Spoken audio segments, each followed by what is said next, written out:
Sherlock Holmes. Yes? Alex Doogle is my name. I must talk to you. I'm in desperate need of your advice. Well, come in, my lad. Come in. Oh, permit me to introduce my friend and colleague, Dr. Watson. Watson? Watson?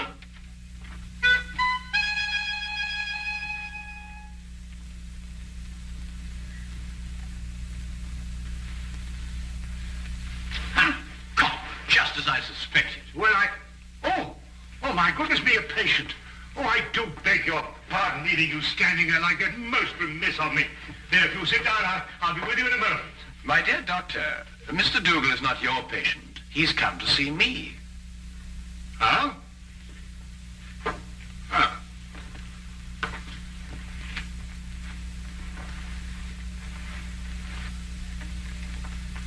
About a matter which I imagine has something to do with the injury you sustained, eh? About a matter which might prove even more disastrous to a certain young lady if she's allowed to marry this man without somebody telling her. But on the other hand, how can I tell her when... You're jumping about rather a lot, Mr. Doogle. Mentally, of course. Yes, forgive me. I'd better begin by telling you that I'm known to most people by a name other than Alex Doogle. Yes? Aunt Lottie. Aunt Lottie? I write under that name in the Daily Observer. I'm a columnist. But Aunt Lottie? I know. It was the boss's idea.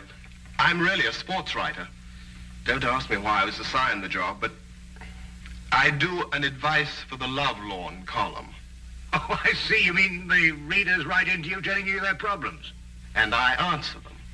The boss thought they'd be more apt to listen to a nice, sweet old Aunt Lottie than a Alex Doogle. Well, of course, he may have a point there, Mr. Doogle. They listen to me, all right. Act on every word I say. And that's what started all the trouble. You'll have to go back with me 2 weeks. I'd received a letter from a young lady who identified herself only with the initials S.D. She said that her father had just died and she had nobody to advise her but me. It seems that her fiancé was a man of violent temper and had on one occasion almost throttled another man for even looking at her. She wanted to know if it'd be wise to marry him. I answered her, and a day later in the editorial room, I came to know what I'd touched off.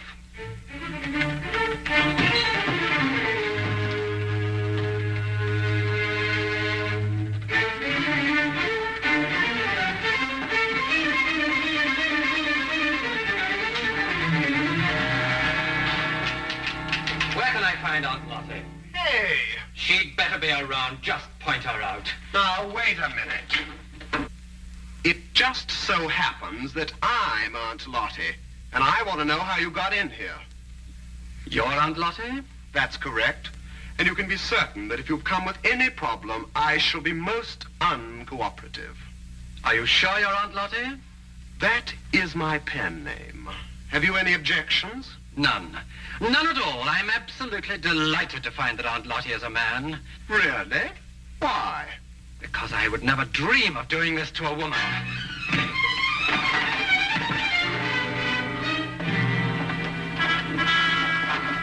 What's the meaning of this? You received a letter the other day from a young lady asking whether it was wise to marry her fiancé, a man of violent temper. That's right. You replied in your column yesterday that it would be most unwise. It is, but what's it got to do with you? I know. Don't tell me. You're the fiancé. Aunt Lottie, you have a lot of mending to do. Mending? In your column tomorrow, I want you to take back every word. It's impossible. My publishers would never allow it. Right, then you'll go and see her personally. Her name is Susan Deering. Her address is 116 Chatham Hills Road, Barhampton. When you get back, I shall expect to hear that she has refixed the wedding date. Now, wait a minute. You can't intimidate me. I gave her my honest advice, and I intend to stick to it. What did you say? I intend...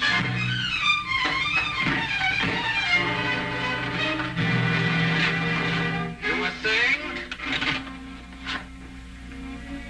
I just wanted to know what the address was again.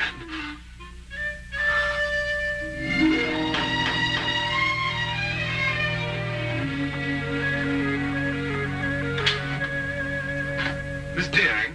I'm the housekeeper. Your name, please? Aunt Lottie. No, I have not been drinking. Come in.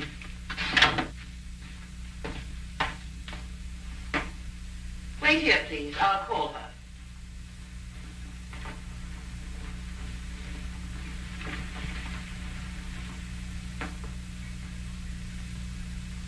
I'd hardly expected when I left London that Miss Susan Deering would be living in surroundings such as this. Most of my readers were shop girls. Girls from a modest background, anyway. But Susan Deering was an heiress. I realized this when I recognized the subject in the painting above the fireplace. He was Oliver Deering, the chemical manufacturer who 6 months ago had suffered a heart attack while pursuing his favorite sport, bicycling. He was undoubtedly her father. How do you do? How do you do? Are you really Aunt Lottie? I'm afraid so. My editor felt it would inspire more confidence than a name like Alex Doogle, which is my own. But I don't agree with your editor at all. Oh, really? I never fail to read your columns. They're always so full of wisdom and understanding. Almost like Father used to talk before he died. Well, thank you. But if I didn't think so, I never would have written to you. Never have called off my wedding. Well, as a matter of fact, that's what I came to talk to you about, Miss Deering. Do you mind if we sit down? Oh, please, yes. Here, you're hurt and I've kept you standing. Just a little accident. Nothing at all. Yet.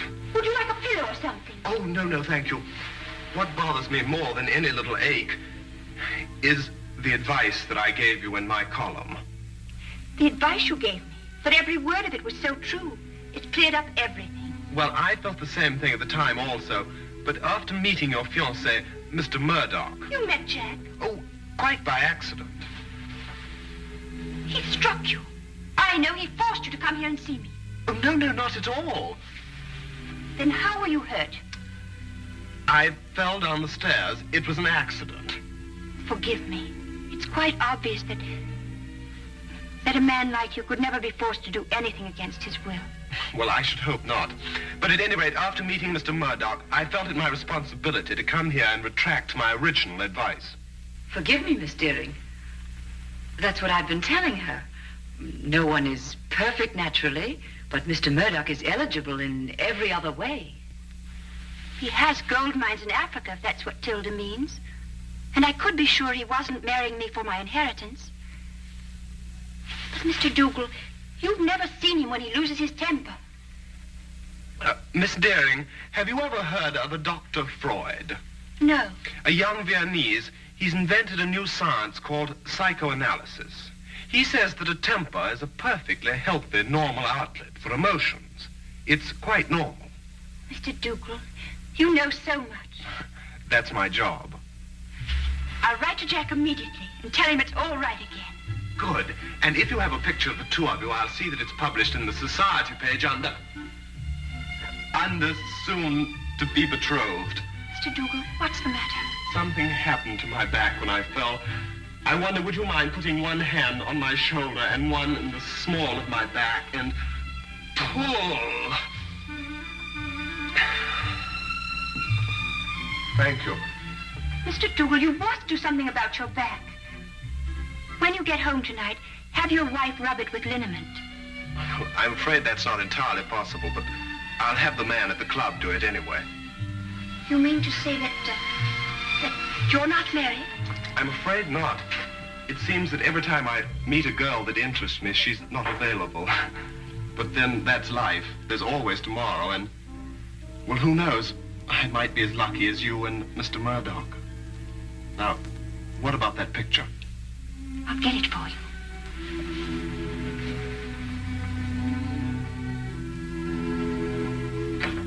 All the way back to London, my eyes kept returning to the snapshot that had been given me, and to Murdock's face. I really hadn't had time to study him when he first came into my office. Everything had happened so fast.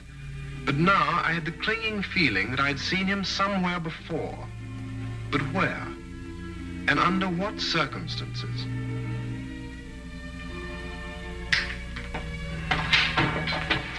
Hello, Doogle.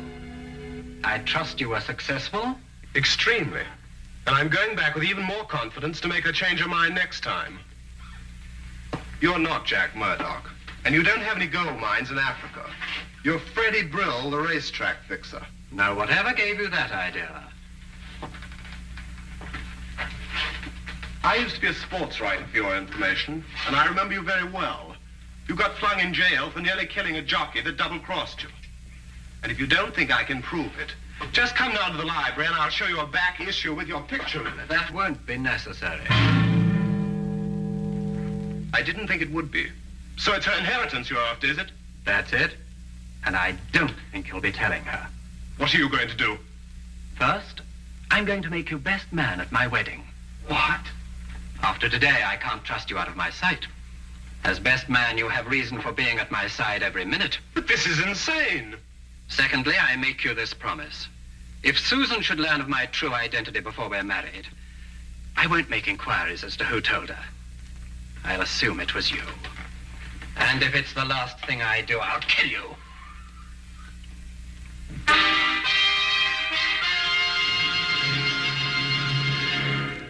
Now, we return to the case of the violent suitor.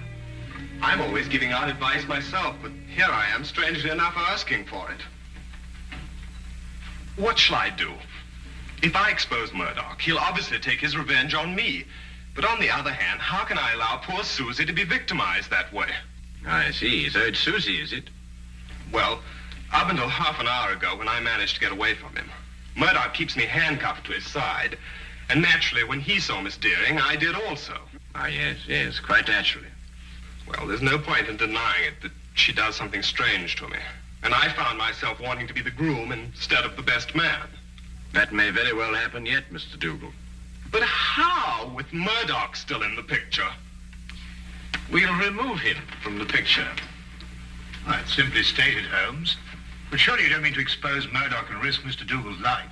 No, Watson. If any lives are going to be risked, they'll be yours and mine. Oh. My plans aren't crystallized yet, Mr. Doogle, but my advice to you is to go back to Mr. Murdock and continue to be his best man. You'll hear from me very soon. I'll do anything you say, Mr. Holmes. Thank you, Mr. Holmes. Not at all. Oh, wait.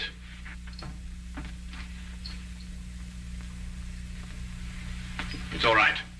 I just wanted to make certain that Murdock wasn't waiting for you outside. Oh, thank you, Mr. Holmes. Good day. Good day. Good day.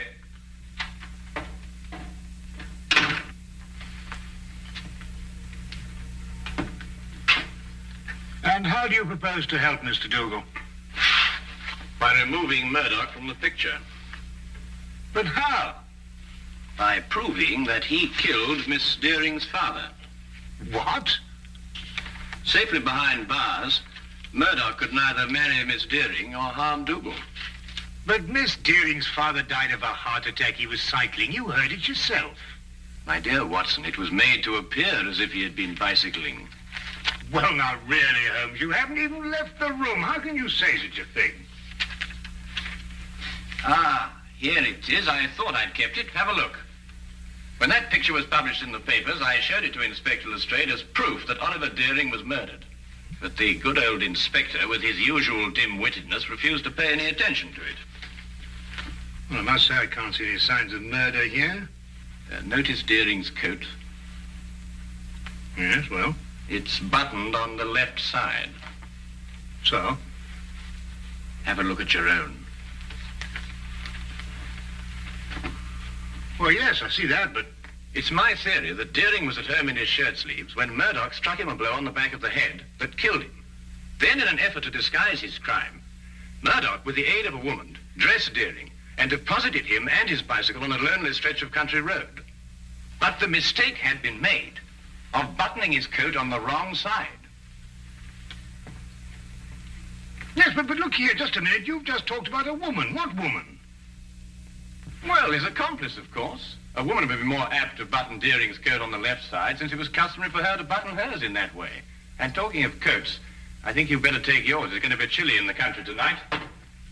Well, assuming everything you say is true, what's the motive in killing Deering? Well, my guess is that Deering found out Murdock's true identity and prevented him marrying his daughter. And Murdock, seeing himself losing a fortune, lost his temper again. Come on, Watson. We'll pick up Lestrade on the way. Right. Just take my coat.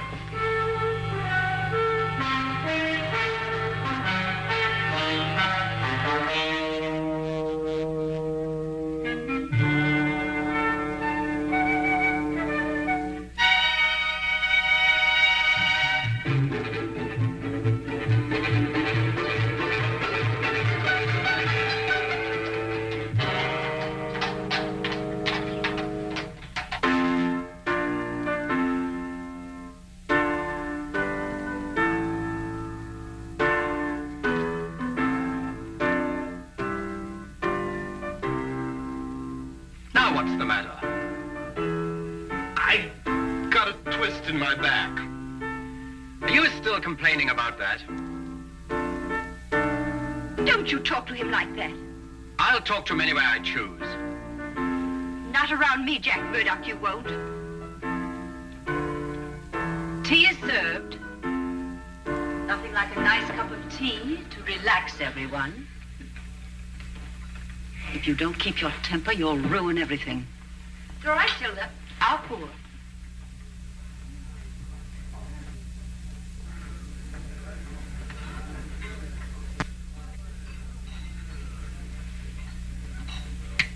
Why didn't I think of it? Of course. Of course what? The accomplice, it's Tilda. The housekeeper? Yes, it would have to be someone normally attached to the house to have been present at the murder. Tilda fits the part perfectly. She would also have to know Murdock. And from the manner in which she's just been talking to him, that's obvious, too. Your theory sounds as wild now as it did when you first told it to me. Lestrade, give me your gun, will you? What for? Well, I'm just going to put my theory to the test. Wait a minute. Oh, don't worry, I shan't hurt anyone.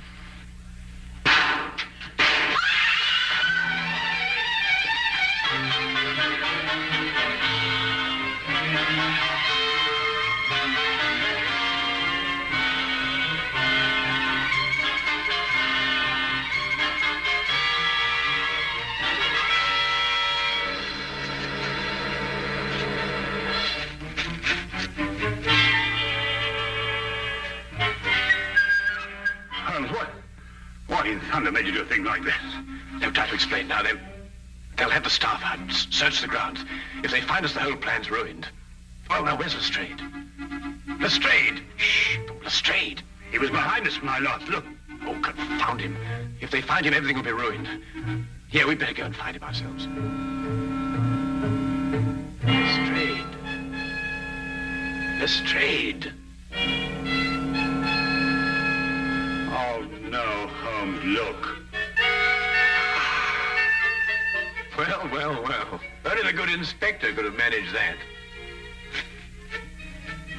Well, Lestrade, you look like a stranded whale. What is this thing? It's a badminton net. Were you running with your eyes shut? Here. Holmes, listen. The gardeners, I expect. They're coming this way. We've got to get to the carriage. Come on, Lestrade. Get me out of this thing. Oh, there's no time for that. Come on.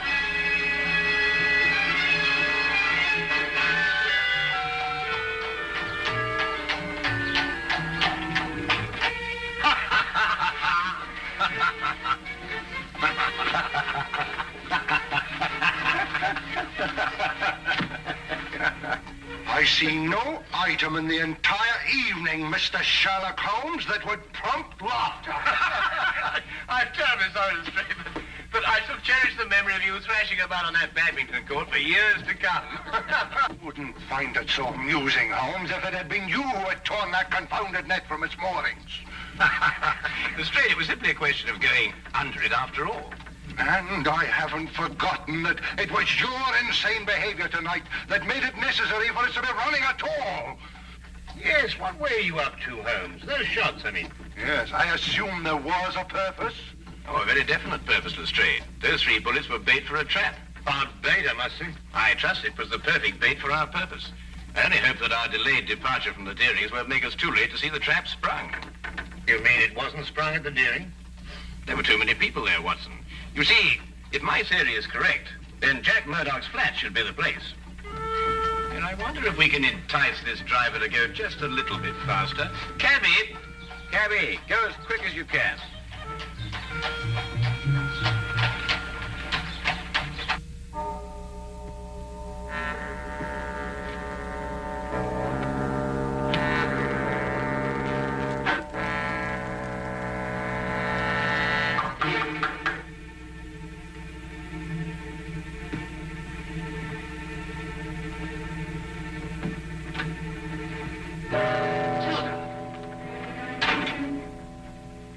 Dougle's upstairs. He may see you. I'm not staying long. What is this? I'm within 2 days of marrying Susan and grabbing a fortune for us. For yourself, you mean? You never had any intention of sharing it with me. What are you talking about? 50,000 pounds is yours the day I'm married. Didn't I promise it to you? Yes, but your circumstances were different then. I saw you kill Mr. Deering, and you got panicky that I would run to the police. But time's gone by, and now you've found a surer and cheaper way to keep me quiet. What do you mean? Back at the house before, you had someone try to kill me. Tilda, I told you, I swear I know nothing about those shots. You could never make me believe that. There's only one person in this world who would benefit by my death, and that person is you. I'll never feel safe while you're alive. I wouldn't do that if I were you, miss. Drop that gun. You're under arrest. We heard everything you said. You were tricked, Tilda. It was the police fired those shots at you. Well, Mr. Holmes here anyway. I had a feeling it would stir things up a bit. It's an old adage that partners in crime never trust one another. Get down!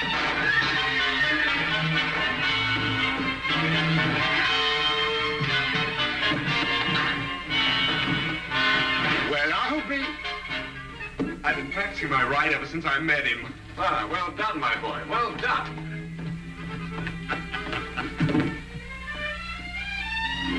You'd better come along too, miss.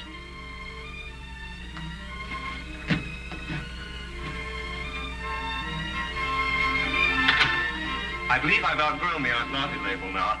I'm going to ask Susan to marry me. Good for you. First thing tomorrow morning. It's too late tonight. Oh, I don't think it's too late. You don't? No. Definitely not. I'll go right now. Good idea.